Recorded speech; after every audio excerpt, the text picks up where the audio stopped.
Hello everyone. Bharat विभिन्न रस्मों, रिवाजों और मान्यताओं का देश है।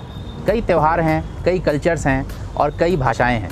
हर फेस्टिवल जो हम भारत में मनाते हैं उसका कुछ ना कुछ इतिहास है, कुछ मान्यताएं हैं और कुछ ना कुछ धर्म से जुड़ा हुआ है। ऐसा एक त्यौहार है जिसे हम छठ पूजा के नाम से जानते हैं और ये ज़्यादातर बिहार, झारखंड, यूपी, वेस्ट बंगाल, उड़ीसा और नेपाल में मनाया जाता है। आइए जानते हैं कि इसकी क्या मान्यता है और इसे क्यों मनाते हैं।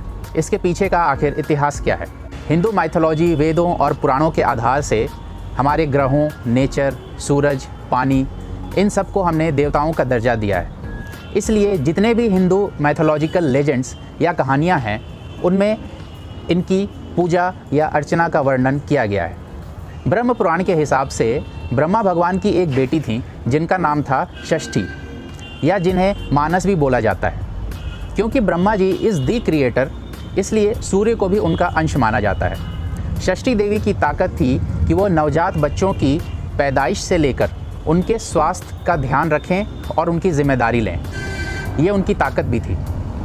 जब भी किसी महिला को उसके बच्चे या उससे संबंधी कोई प्रार्थना करनी हो तो वो षष्ठी देवी को याद करती थी। ब्रह्म पुराण के हिसाब से एक राजा थे जिनका नाम था राजा प्रियव्रत। तो राजा और उनकी पत्नी मालिनी बहुत दुखी रहते थे क्योंकि उनकी कोई संतान नहीं थी। इसका समाधान उन्हें कहीं नहीं मिल पा रहा था। तभी उनके गुरु ऋषि कश्यप ने उन्हें एक यज्ञ करने की सलाह दी। यज्ञ को विधि पूर्वक सारे रस्मों रिवाजों के साथ किया गया।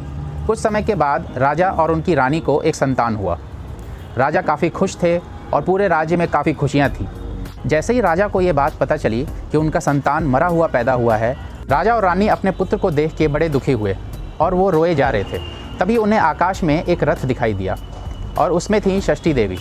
उन्होंने राजा को अपना परिचय दिया और कहा कि मैं उनका भी ध्यान रखती हूँ जिन्हें औलाद नहीं होती। ये सुनकर राजा और रानी उनके सामने अपना दुख व्यक्त करने लगे।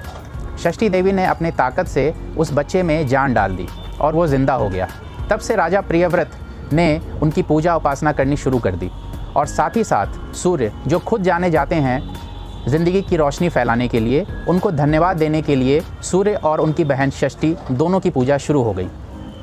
तो यहीं से शुरुआत होती है इस त्यौहार की। अब आप सोचेंगे कि षष्ठी देवी का संबंध छठ पूजा से कैसे है। बिहार में षष्ठी देवी को लोकल लैंग्वेज में छठी कहते हैं और उनके पूजा को छठ पूजा। अब जानते हैं कि ये पर्व विशेषकर बिहार में ही क्यों मनाया जाता है। महाभारत की कहानी में भी छठ पूजा का जिक्र होता है। कर्ण, जो अंग देश के राजा थे, जो आज के समय का भागलपुर है बिहार का, उन्होंने भी छठ पूजा की अपने पिता सूर्य को नमन करने के लिए। फिर कुंती ने भी अपने बच्चों यानी पांडवों की सलामती के लिए छठ पूजा की जब वो लाक्षागृह से बच के निकले। और ये तो हम सब जानते हैं कि पांडवों ने अपना अज्ञातवास बिहार और नेपाल में बिताया था। रामायण में भी इसका जिक्र है कि राम जी सीता माँ को वापस लेकर जब लौटे तो लोगों ने खुशियाँ मनाई और दिवाली की शुरुआत हुई। इसके 6 दिनों के बाद राम वहाँ के राजा बने और सीता जी ने व्रत रख के षष्ठी देवी और सूर्य की पूजा की अपनी नई ज़िंदगी के लिए। और इसके बाद उन्हें लव और कुश 2 बेटे पैदा हुए। तो हर माइथोलॉजिकल कहानी में छठ पूजा का जिक्र है और यही से हमें ये पता चलता है कि इसकी कितनी मान्यता रही होगी या आज भी है।